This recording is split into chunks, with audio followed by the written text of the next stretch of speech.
If you've never done probate deals, these deals are a longer life cycle. It takes longer to get these deals to the closing table because there's a lot more moving parts. And just by nature, it just takes longer to get them closed, but they are probably going to be your fattest deals. All the other things were working too, but they weren't working as good as probate was.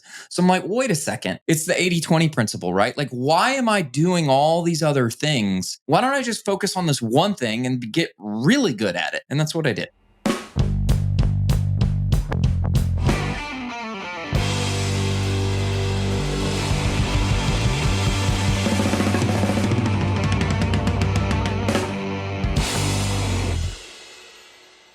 Hey friends, it's Brady here. Welcome back to the Evergreen Marketing Podcast by Carrot.com. We're here to help you build a business of freedom and impact.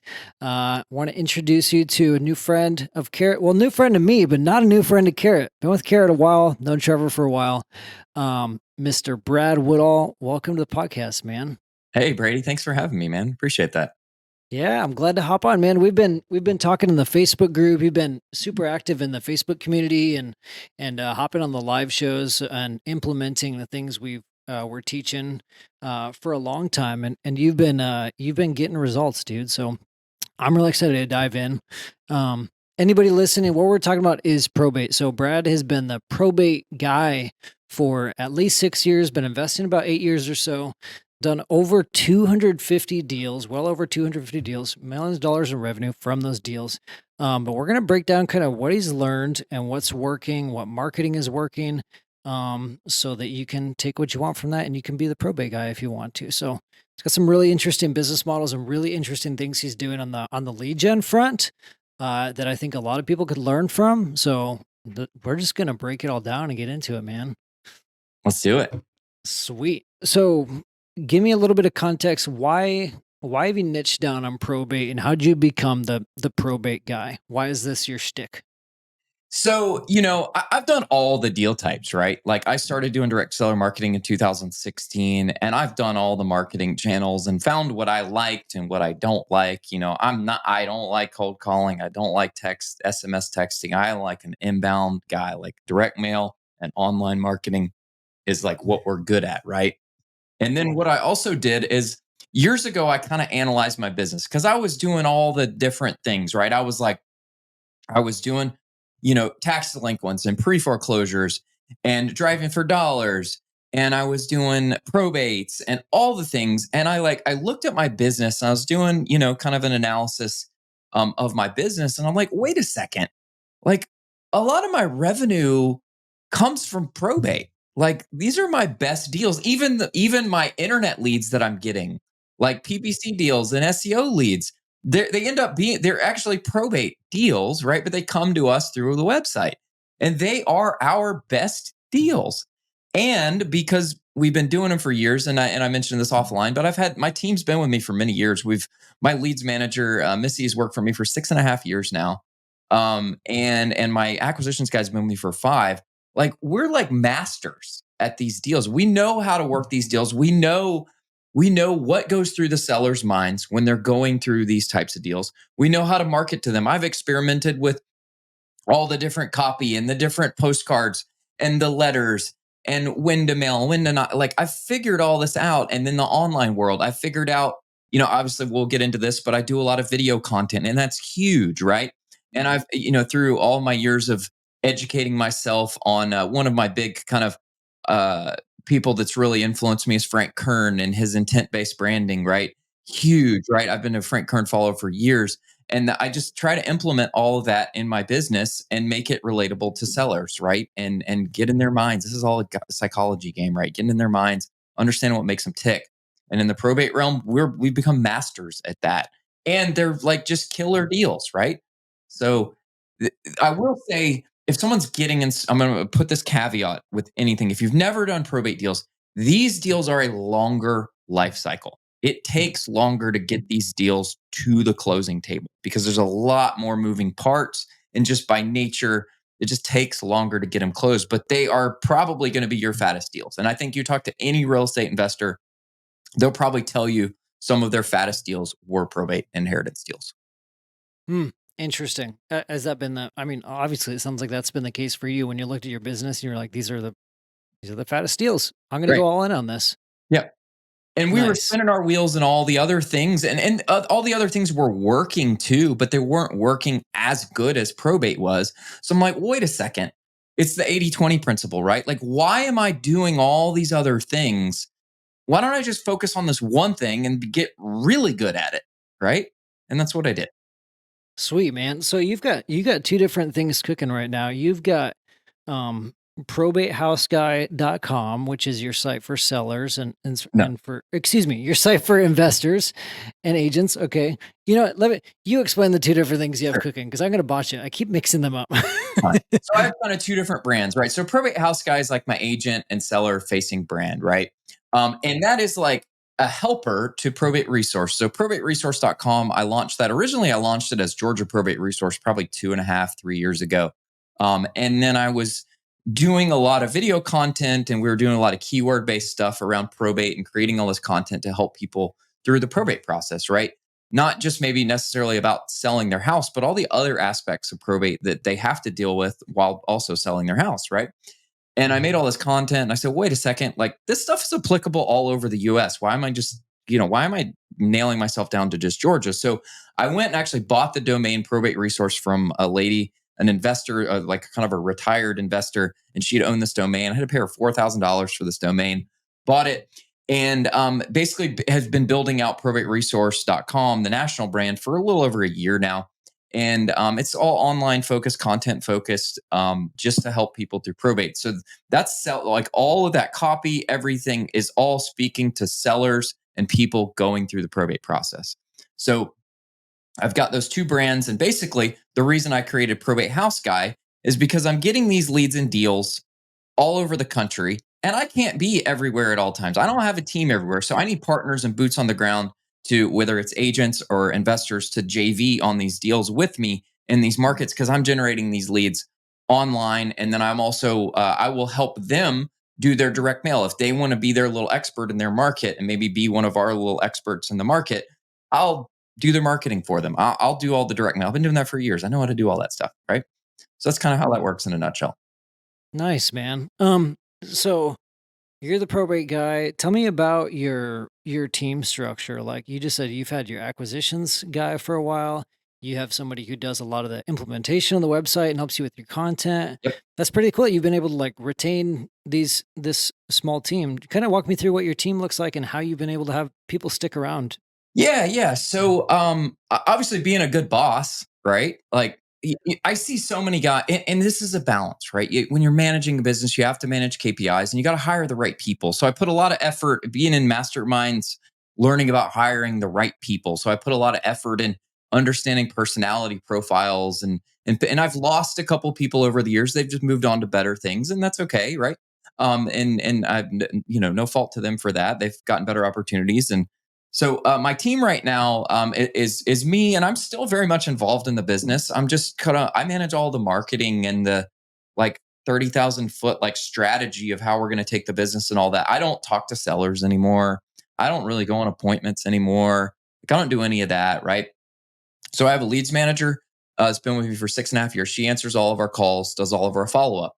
As we're expanding this probate resource brand, she's starting to kind of break a little bit. So I'm be hiring another Missy here soon, and probably more, right, as we continue to expand this brand. But now I told her, I said, I need you to find me more Missies, and I need you to tell me, like, document exactly what you do, and then that way we can find the right person to fit that role, right? Because I know her personality type is best for that role. Acquisitions guys, we've always been belly to belly people. I don't Occasionally we'll do deals over the phone, take them to the finish line over the phone if they're just like laydowns right there. But we're just, I like belly to belly, especially in probate. Like, these people, like, someone died. This is a very emotionally touchy situation that you need to be there and meet with these people and like hold their hand through this.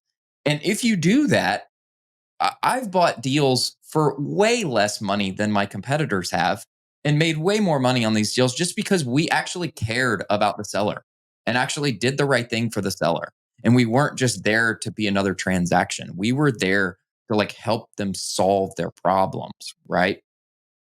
So I've got that team. I have an executive assistant that she's local here. She manages all of our direct mail stuff. I've built the processes, and I said, I documented all the videos. Is like, here now you take this. So she does all of our direct mail and the return mail and all the things. Right? She knows how to do all that. She gets all of our, when we buy houses, she's setting up utilities and doing all the administrative stuff. Right?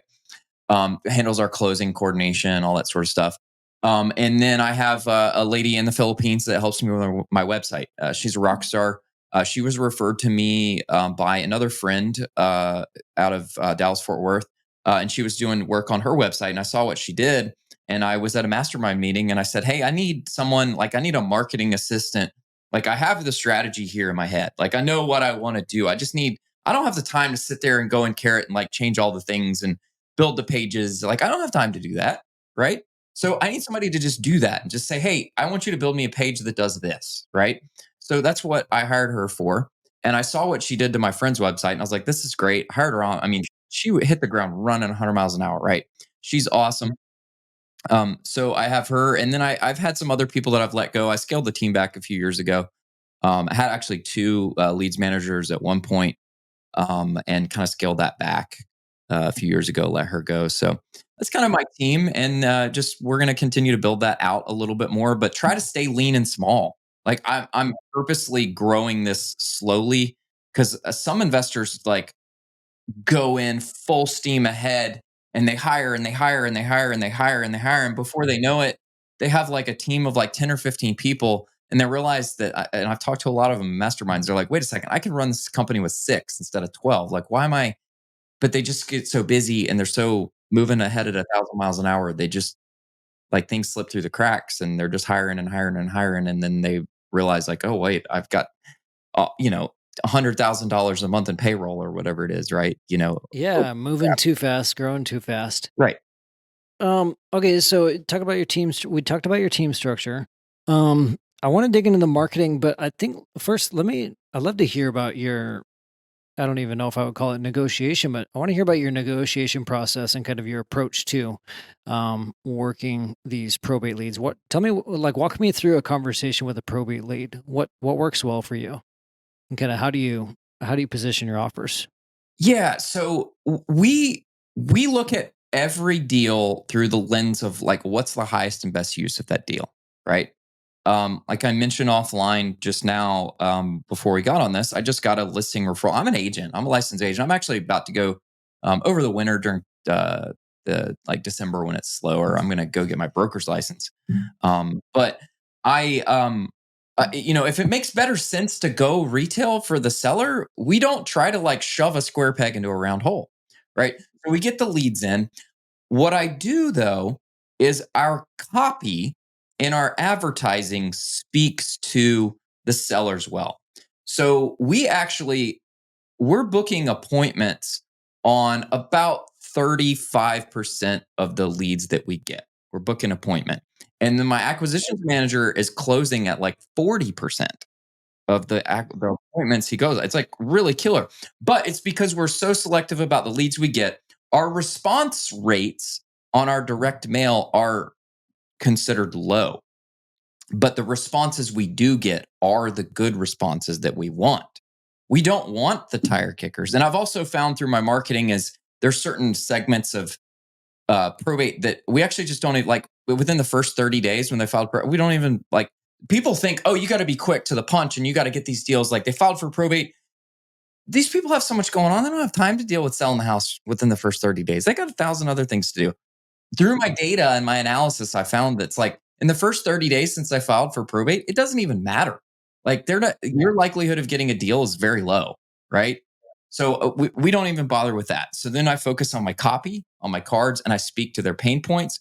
And then when they come into they talk to us, I have Missy as my frontline person. Then we use Call Porter for overflow calls if she can't answer the call. But Missy knows how to talk to them. She's the sweet Southern voice on the phone, right? She knows how to talk to them, listens to them. So her average phone call with a seller is like 40 minutes sometimes. Like it's a long call, right? Because she's listening to them and they're telling her things and she's letting them talk. and she knows how to probe. And we went through all the John Martinez training and all that, which Jerry Green owns that company now, but great stuff, right? We've gone through that. She's been through all that stuff. We know how to ask the questions, so she figures out how to talk to the seller, or like what route they best take. And then we'll either make the cash offer, or we'll go with a listing with them. Or sometimes we might let them know, like, oh, you need to for example, like there's like open door and stuff, right? Okay, maybe you're a better fit for open door. We figure out like where they fit, what their needs are, and that's how we kind of fit them in our puzzle, right? Is what we think their best fit is. And then let them kind of chase us if they, I can't tell you how many sellers where we've said, you know, Mr. Seller, like you don't need to sell me this house. You need to list this house. Like, why are you calling us? Like, why? We ask this on every call. Why did you call us instead of just calling an agent? Like, why didn't you just call an agent? Well, I didn't want to deal with that, right? I didn't want to, blah, blah, blah. They're going to tell you their reasons, right? And then we'll tell them, no, you don't need to sell us this house. And if they chase you and say, well, no, like make me your offer or whatever, then they're motivated. Like, because if they weren't motivated, they're gonna say, oh, okay, I'll call my realtor friend. Because everybody knows a realtor, right? Everybody and their brother is a realtor. So they're gonna call a realtor, and that's that. But in our case, we're kind of playing that game, and they're gonna chase us. And if they chase us and she hears them, well, hold on a second, like, but I want to hear what you guys have to say. Well, then, okay, they want the cash offer, right? They made it first seem Mm, like they didn't, but they really do, right? So I don't know interesting. that that just Yeah. applies to probate, but that's all lead sources in general. I mean, there's Yeah. so many investors think that, like, you talk about going through motivation and all those things. So many of Mhm. them think that like you have to like kind of hide and play this, like, if you're honest and transparent with these sellers, you will win them over many times, Mm. without a doubt, right? They will see your honesty and your transparency. And all the video content that they saw to get to my website in the first place, I've already won them over for the most part, right? I've already sold them before they ever get to us too, right? Even on our direct mail. Let's talk about that. So first off, so many thoughts going through my head right now. But first off, it's crazy. Your acquisition guy is closing 40% of his deals, Yep. or 40% of the leads into deals. Yep. That's impressive. So it tells me you're getting pretty motivated leads, and you have a Right. pretty good acquisitions guy, and you guys specialize in probate. So there's already a lot of credibility. You guys have a lot of credibility built up for the leads coming in. Yep. Um, let's talk about marketing for the rest of this conversation. And Sure. I want to kind of start off with, how do you nail your messaging? Like, where's the strategy even start out? Like, you had just mentioned, you know, you're really intentional about the ad copy. Yes. And before we hit record, you were talking about keyword research and how you're really careful to look at like the intent of the keywords you're going after and Yep. how people actually talk. So, where is your like what's step one in your head for knowing what people are thinking and typing into Google? Well, first of all, you have to separate like online marketing and the direct mail. It's two different things, because there's two Okay, different, so we'll do online marketing, right? Okay. sure. So these are people, you have to think about their information seeking journey. And I'm going to say one thing we've learned through this probate marketing is these leads are a lot more top of funnel, right?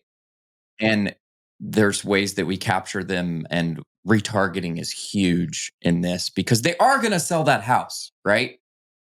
And we've got to take them along that journey through our marketing messages, our videos and stuff. And we do Facebook retargeting and like all that sort of stuff, and Google retargeting too. But And I'll break it down just real quick, just for people that don't yeah. know. A lot of people probably already know. We've done podcasts like with Kylie on this before, actually pretty recently. Mhm. Did a Facebook retargeting podcast, but anyways, yeah, you've got what's called a pixel on your website. So someone visits the website.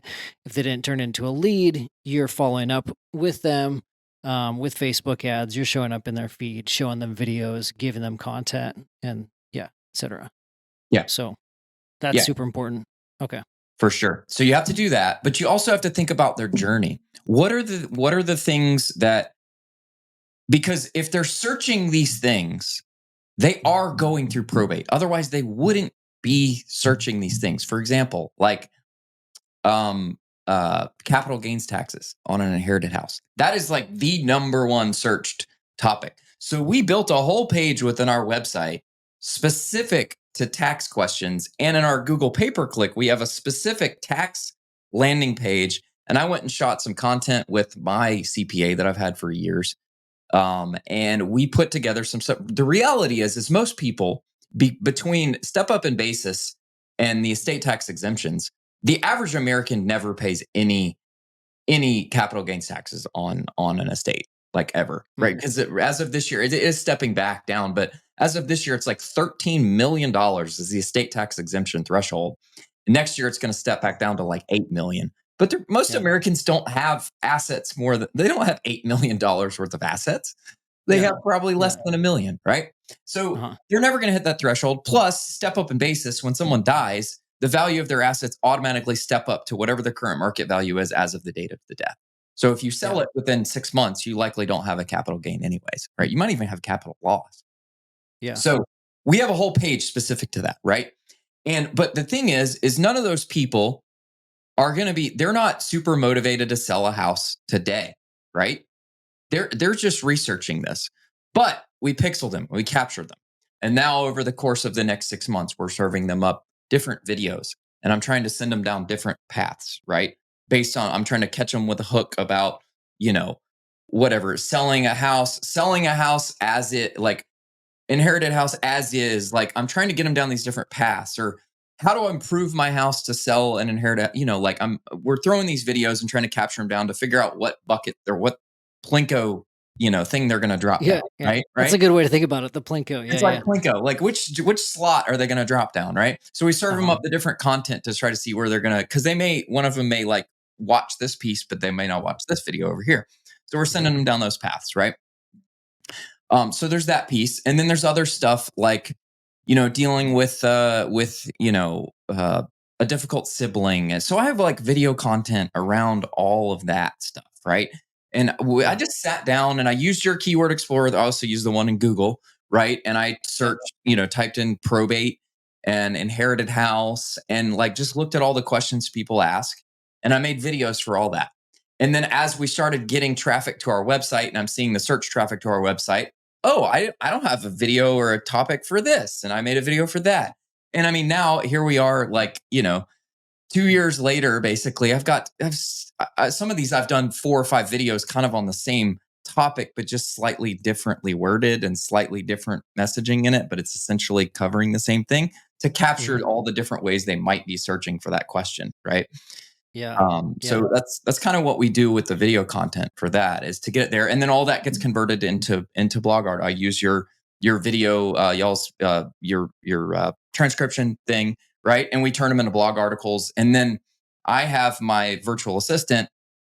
She takes the video transcription because it's like the way I talk in a video and the way you would write an article are kind of different, so Mhm. she rewrites it to cover the same stuff, but read more like an article. And then it's the Yeah. same keywords, right?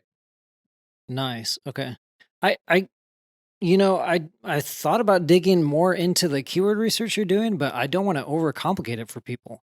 You're Yeah. not going down this crazy rabbit hole. You're just looking and getting the keyword explorer, Yep. have that starting point of like inherited house, Right. not probate house. Like you mentioned before we hit record, it's like they're not thinking in their head, it's not probate. The Correct. investor thinks about it that way, but they're like, I inherited a house. Yes. So you start with that and just see what other things are related to it, Right. the Plinko or the spider web of terms, Right. and you create content for those terms. You prioritize what has the most volume or what's most important to them making a decision. You just make content on it. Right. It's not easy. It does take time, but it is simple. It's not crazy complicated. Yes. Um Talk to me about okay, so that's how you're finding these terms. These are the terms that people are typing in. Any other terms besides you mentioned the most popular one was like capital gains, taxes on Tax inherited related, houses. Or probably 30. I think last time I checked, it was like 35% of our web traffic to our site is tax related questions. It's interesting. it's pretty What are in. what are the other top ones? The other ones are, selling an inherited house through a realtor, selling to an investor, selling as is. Like 9 out of every 10 probate deals we buy it with all the stuff in it, right? I Yeah. mentioned to you offline that deal we're doing out in Washington State. They wanna sell it with all the stuff in it. They wanna sell me the tractors and actually, I bought a track I have a tractor down in my basement that I bought from a probate deal last year because the executor lived in, like, Pennsylvania, and no one lived here. He didn't want any of the stuff, so I got, like, tools. I kept some of the stuff. I'm a tool guy, and, I Yeah. kept stuff for myself. I actually wholesaled that deal, but I told my buyer, I said, "I'm keeping this stuff here. You can have the house, but I'm coming back." And I kept it. I drove my me and my dad drove my trailer over there, and we loaded up my trailer with stuff.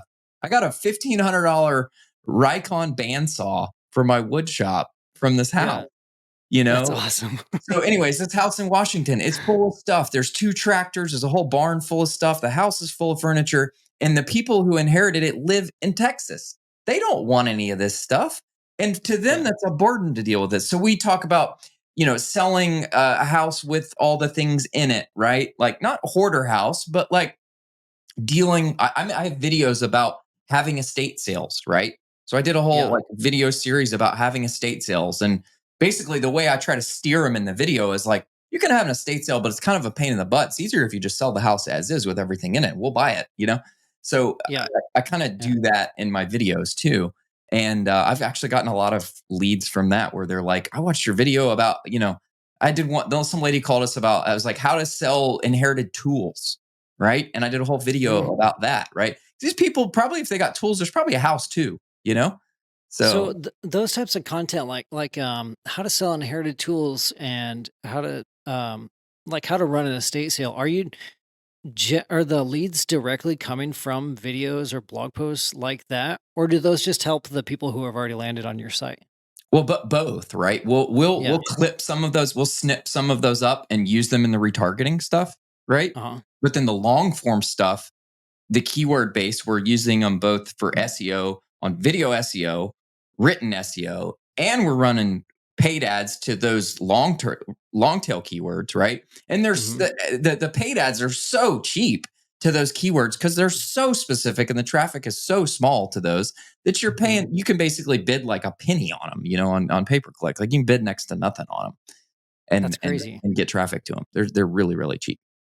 Okay, so I wanna kind of walk through. We'll talk about video in a second because Yep. that's a whole can of worms. And Yeah. video, I know video is a hard sell for most investors, but for the ones that do it, it freaking pays off, man. So I want to talk It about does. that. But first, if you could, like, Brad, lay out your content creation flow in a nutshell. So you do your keyword research. Right. You decide, okay, I'm gonna make piece of content on, capital gains taxes for inherited house. Mhm. What's the flow look like after that? In terms of like making the video and all that stuff, or Video, you mentioned you're using video posts to create a yes, blog post for it. uh-huh. What are all the deliverables that come out of that? Where are you putting this content on your website and online? Yeah, so obviously, the video stuff goes on my YouTube channel, which YouTube is the second largest search engine on the internet, right? Yep. So, Yep. we're doing these videos and they're searching these things there, and then we're also we created this video resource library on our Carrot site. And what we actually did is these videos get dumped into a playlist. And then I found some custom piece of code and I sent it to you guys. And it basically just embeds the playlist. So as I add more videos, it's always refreshing and I don't have to go into the page and like add new ones. From an SEO perspective Ah, on the site, I don't think it's really doing anything. But when they yeah. get to the site and there's more stuff for them to watch to keep them engaged and keep more time on page, right? For Yep. keep them engaged in our site, right? So that's Which why matters for SEO. It it affects matters. SEO, time on Correct. page. Yeah. Yeah. So we do that, right? So if I'm doing a piece of content, I'll go shoot the video or whatever, right? I have a video editor edit them for me now. I don't do. I Early on I was doing it myself, right? So I'll shoot the video. I'll come up with when I'm about to shoot the video. I have the keyword, and then I'll bullet what I want to talk about, and then I just talk about whatever in the video. I'm always doing a pitch at the beginning of the video and the end of the video. Like every time I'm doing a call to action at the beginning and the end, right? Because some people don't want to get all the way to the end, so you got to do a call to action at the beginning, um, before you What's get that? started. Give me the pitch right now. Pretend I'm watching your video. What is your intro and outro pitch? Oh gosh. So I'll for put you on the instance, spot. yeah. So if you've inherited a house and you're interested in selling that house as is, we'd be happy to make you an offer on that house. You can go to our Yeah. website and click on the link below. It'll take you to our page and you can fill out the form. But let's get to talking about, how do you deal with all the stuff in the house and should you have an estate sale?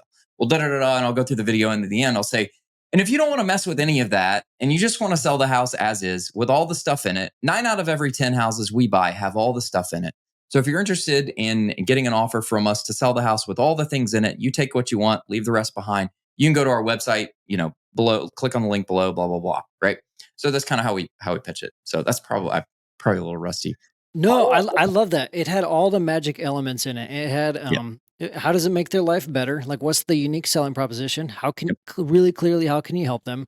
It had where do you how do I get in touch with you? So it's like click the link below or go to the website. And oh, there was one other thing you said that was key, but I'm spacing on it. Oh, the proof. You said 9 out of 10 of the houses that we buy. So it's irrefutable proof. It's like, Right. okay, this guy's legit. He's actually buying houses. He's not going to scam me. And Right. then they get to the website and they obviously find out you're not you're legitimate. Oh, I got to add to that. I have a ton of videos on my website about how to, like, what to look for in offers, how to spot, how to deal with wholesalers. I have Mm, wholesale deals too, like, but yeah. but there's a lot of wholesalers that are doing dirty things to sellers. They're giving our industry a bad name, and it sucks. But it's always been that way. It always will be that way. So I do a lot of videos like how to spot a wholesaler, what to look for in your contracts. I talk about where I have got a ton of videos where we got a lead from a seller that got screwed over by a wholesaler, jerked around for 30 days, 60 days, 90 days, whatever. And then the wholesaler canceled the contract, right?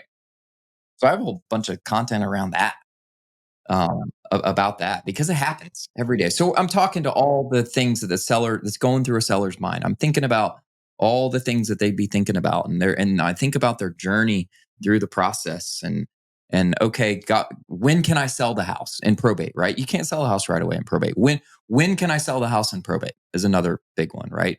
Because they can't sell until they have their letters. Unless they have their letters, no one can sell anything. So, Okay. So yep, you got the video. Sorry, I derailed this, but I feel like that was really no, important it's fine. to drill in on. So thanks for explaining it. So you shot the video. Are you doing video posts? Are you making a blog post out of every video or only some of them? Uh, Only the keyword, like, I don't make blog posts about all of the, like, wholesaler videos and stuff like that. I will do, like, top 3 contract, must-haves in a contract or something, a real estate contract, right? I'll do some of those. I think about the things I do videos for things that people will be searching for, and then some of the videos are just complimentary videos to, like, keep them entertained and keep them on page and win them over too. Like, the more of this, because so many people will come to us and they'll say, "I watched all your videos and I watched this, and these are all great." And, like, I feel like I know you and da da da da, before they ever do business with you, right? So that's what we do, and then we'll convert them into blog posts, right? The ones that are really keyword focused, right? They get converted into blog posts, and then we run ads to those too. So So you're going after the ones that are like keyword focused, meaning these are the ones that people are actually searching, and there's some search volume for correct. people are going to Google, typing these in, and Yep. then you're running Google ads, Facebook ads to those blog posts. Yes. Both. Okay, Well, Facebook, nice. we only do retargeting. I don't yeah, it's only retargeting. Right. So they have had to go to our site and get pixeled with us to get Facebook. And then we also do we our direct mail on Facebook, we upload the list into a custom audience and we run we only run, outreach ads to that group, that specific group. Okay, nice. That makes sense. Mhm. So you do the video, get the blog post. Anything else you're doing with the videos after that, or that pretty much that's it? Like that content, it's ranking, it's showing up Yeah. at YouTube, showing up at Google, and you're Uh-huh. at that point you're just generating. You're And that just stuff's evergreen, right? Isn't yeah. this the evergreen Yeah. show? Isn't that what this is? It's the Yeah. Evergreen Marketing Right. Podcast. That's why we call it that. And probably every 6 to 12 months, I'll go back and remake some of the other stuff. And maybe I'll make another video that's like kind of similar to that, maybe kind of like slightly worded the same, like different ways people might search things. Obviously Google has broad match, right? And they're pretty good about that. But if that broad match works and it shows 3 of my videos that are kind of titled something similar in a different way, I'm spinning it in a different way. I'm essentially saying the same thing, but just spinning it a different way. The keywords are a little bit different, but I'm still kind of talking about the same topic. Well, that's cool. So then I'm showing up there for all that stuff, right? I want to be like, hey, this is the guy, like when they search, like, oh, I see his YouTube videos, I see his website, like I see, I want to be like omnipresent, right? Is what we're trying to do. Yeah. Yeah, and Google wants to see that you are the expert on something. Like they're prioritizing the person or the brand who is the expert on a specific subject. So Yes. they're looking at it from an omnipresent approach. Like, what's your website saying? What's your YouTube channel saying? What are your social media accounts saying? And so to Google, it's very clear that okay, Brad is the probate guy. Like these guys really Right. know their stuff. Yep. Um, Talk to me a little bit about, what your journey with video has been like, because like I might have already mentioned this, but like video is a hard sell to investors. I know that maybe somewhere between 0 and 1 of our podcast listeners right now is gonna is gonna hear Mhm. this, heed the advice, and actually go out and start doing video. And the person that does that is gonna win, and they're gonna get good results if they stick with it and if they're patient. Um, what were some of your challenges, starting out with video? What was that Me, like? me was my challenges. Yeah. Me, I'm my number one enemy. No, so I started doing video stuff way back in it was probably 2018, I think, is when I first started doing video stuff. I actually still use the same camera. I still have my EOS Rebel T7i that I still shoot videos with. Well, actually, no, I started doing them with my iPhone, and then shortly thereafter, I got the Rebel, and I still use that Rebel. I'm looking in the Rebel right now. It's set up here, right? And then over time, I've gotten better, nicer microphones, and I've got audio processors, and I use better stuff. But like at the beginning, I just started out doing stuff on my iPhone, and it was all like we buy houses stuff. And then also what I started doing is all of my testimonial videos. I labeled them like, so for instance, I just bought a house in Jasper, Georgia, like last week from an organic SEO local area landing page. And we got the testimony. I actually posted in the Carrot group. I said, listen to what they have to say in this video. But I just said, sell house fast, Jasper, Georgia. Right. That's what I titled that video. Right. And then that gets embedded. And then we do like a cool thumbnail. So they'll like click it, like seller testimonial, blah, blah, blah on the thumbnail. But I try to keyword that stuff, right? And then early on shooting videos was just it's kind of this it's the same thought process now as it was before, but now I'm just doing it probate specific and stuff like that. But before I was trying to like one of my top this page and this video still is my top performing video on my Arborview Properties YouTube channel is what happens if I don't pay my property taxes in Georgia. That video I recorded it, I think, in 2018 or 2019, and it still gets traffic to this day, still gets comments. That page on our website, that blog post still gets traffic. That's tax delinquent people, right? It still gets traffic. And I mentioned in the group that hoarder house I bought. That page I did with a hoarder specific page. I shot some hoarder specific videos, I think in 2019. And I put them on that, slash hoarders, arborviewhomebuyers.com/hoarders, right? And I shot a video and I did I actually wrote that article or I didn't, it's not a blog article. It's actually like a page in my site. And I wrote all that copy out about going through that and like dealing with a hoarder house and all that. Anyways, that thing just popped off a lead for me. I sold that house last week, made $49,000 right off that video that I made in 2019. 2019. Is Isn't it crazy how that happens? It's important to recognize that like when you're doing content marketing, when you're doing evergreen marketing, it's not you can't look at it as like, oh, is this one video going to pay off or is this one blog post going to pay off? It's a holistic commitment Yes. over the long term. And Yes. because you don't always know, like at the end of the day, a YouTube algorithm is going to do what it's going to do. Google's a lot more predictable compared to YouTube when it comes to like searching, but you just don't know if something's gonna flop or if something's gonna really take off when you had no clue it was gonna take off. It's like, man, when I when Trevor first hired me at Carrot, one of the first 3 podcast episodes I did behind the scenes for Carrot was an episode with Trevor and his assistant. in our content studio here at Carrot HQ, and it was about just Trevor and Jen, his assistant at the time, working together, and it was like, um, what it's like to how to hire an executive assistant or something about executive assistant in the title. Mhm. Gave it a good thumbnail. Um, put out that video, did some YouTube SEO optimization, did a good description and chapters and all that, like the full 9 yards, like everything I Mhm. knew how to do to optimize a YouTube video. I Yep. put that thing out, and it's 6 years later now, it's sitting at like 25, 30,000 views. It's just crazy, and our average video get like, like niche marketing videos for real estate get like a few hundred views or maybe 1,000 views or something like that, Mhm. and it's like 10,000 times ROI on that video. Okay, Right. not ROI, but at least views. It's crazy, Sure. Yep. and like I had that wasn't my intent. I had no idea that video was gonna like pop and go off that crazy, and it took like I want to say 6 months or a couple years for it to take off. You know, so it's like that's extremely evergreen. People are and like you mentioned, it's still getting comments, and I'm like, "Man, I haven't touched that thing in 6 years."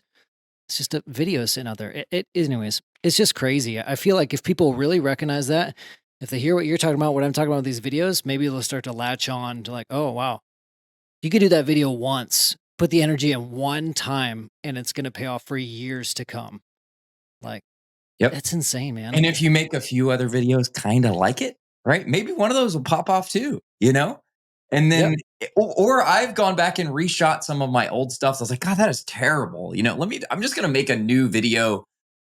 Whether it works or not, I'm gonna make a new version of that video because that's so terrible, But it I don't I make videos for them to obviously I want some of them to pay off, but I'm not like so focused on each individual video and how it's going to perform. This is like you mentioned, this is a strategy, and it's all of these videos and all of this content and the consistency, just like in direct mail, consistency matters. It's the consistency of continually making the videos and continuing to put them out and continually converting them over time that will pay off.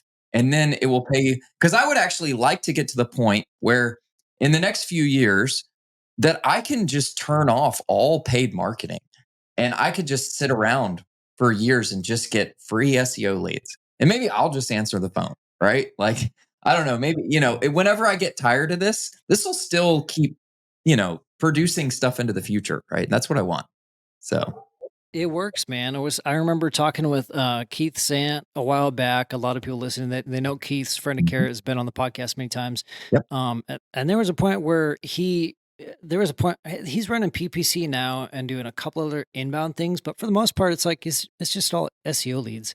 Yep. But I remember talking to him a couple years ago, and he got hit by a car while he was on his bike, and it was like, holy cow, he ended up being okay, but he's still generating leads. It's like he had put in the work to do evergreen marketing and the leads were still coming in. And there wasn't that anxiety of like, oh crap, what am I going to do?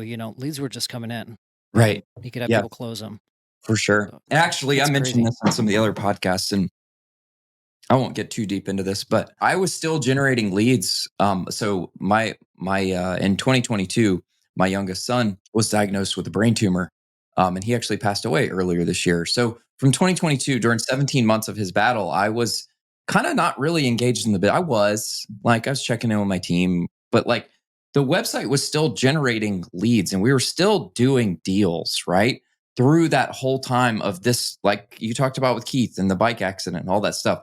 It was still generating, like I was still getting deals and still closing deals and still doing that. And I was focused on my family and focusing on spending as much time as I could with my son because we knew that he was not going to be around forever, with his diagnosis. And then he passed, and then there's 2 months of I don't know what day it is and whatever, and I actually was still cranking out content during that time. I was just doing it one day a week, and I just do, like Mondays I would shoot 4 videos and I would just put that out, and that's kind of sometimes that was the only work I would do for the week, and then check in with my team, and maybe I had to go to a closing later on that week and sign closing docs or whatever. But we were still doing deals. And I'm so thankful for this business and all the hard work I did years ago that was still generating and kind of keeping us on autopilot through that time, that rough time in my life. So, Sheesh, man. yeah. I don't even have words. That breaks my heart. Um, Yeah. Yeah, it's Okay. crazy.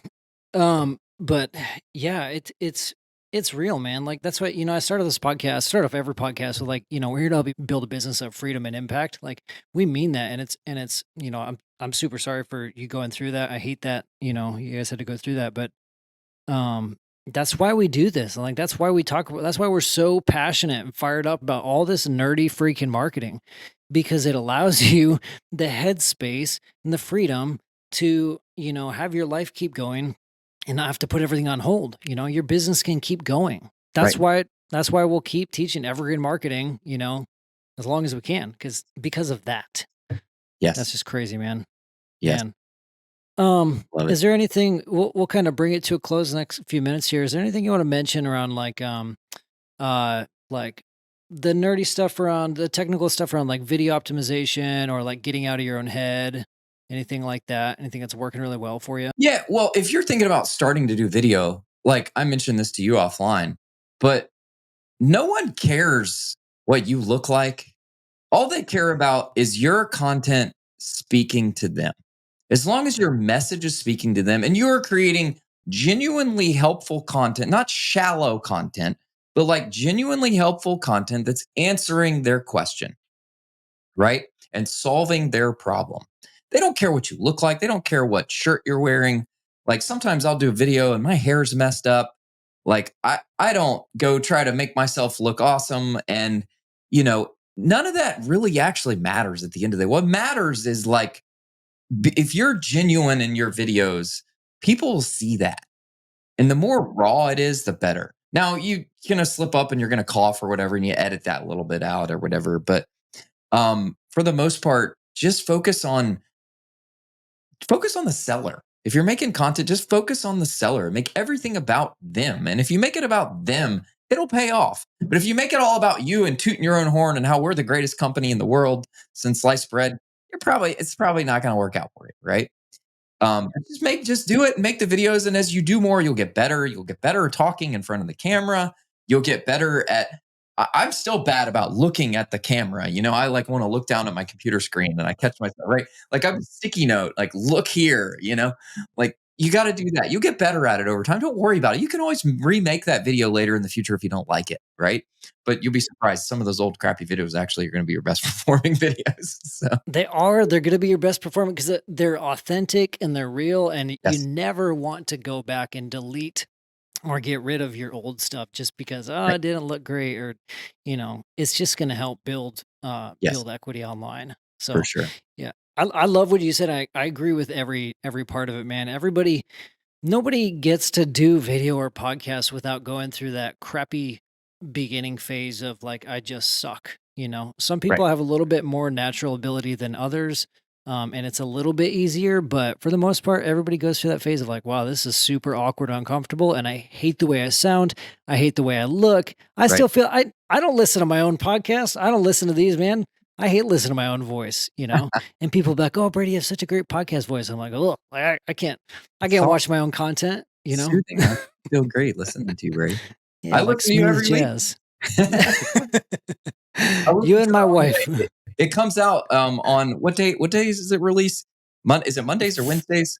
Thursdays. Thursday. Okay. Tuesdays and Thursdays, depending on the For the podcast. Tuesday ones I always listen to you guys I take my son plays hockey, and when I'm on the way to hockey practice on Wednesdays, he has practice on Mondays and Wednesdays. And on Okay. Wednesdays I listen to your shows on the way there. This is about Oh, 30-minute drive nice. to get to the rink from our house. So, That's the yep. best use of time, man. Yeah. Yeah, I mean, anybody has to go through that, like, starting out the video phase. If anybody wants to start out with video, we actually put together a guide a while back, carrot.com/video. It's like 52 video ideas and how to get started and scripts and whatnot.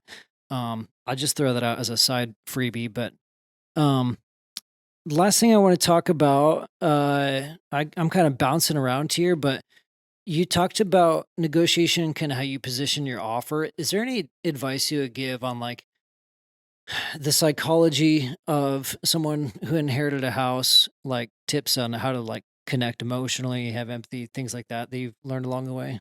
Shut up and listen, for one, right? Listen to them. Let them talk. They're gonna tell you things that you probably wouldn't realize that they tell you, right? Help and this is all stuff I learned in John Martinez's training, which is understand their picture perfect solution, right? What is the picture perfect? Figure out the problem, figure out the real problem. Because sometimes people tell you a problem on the surface, but that's not actually really what the problem is.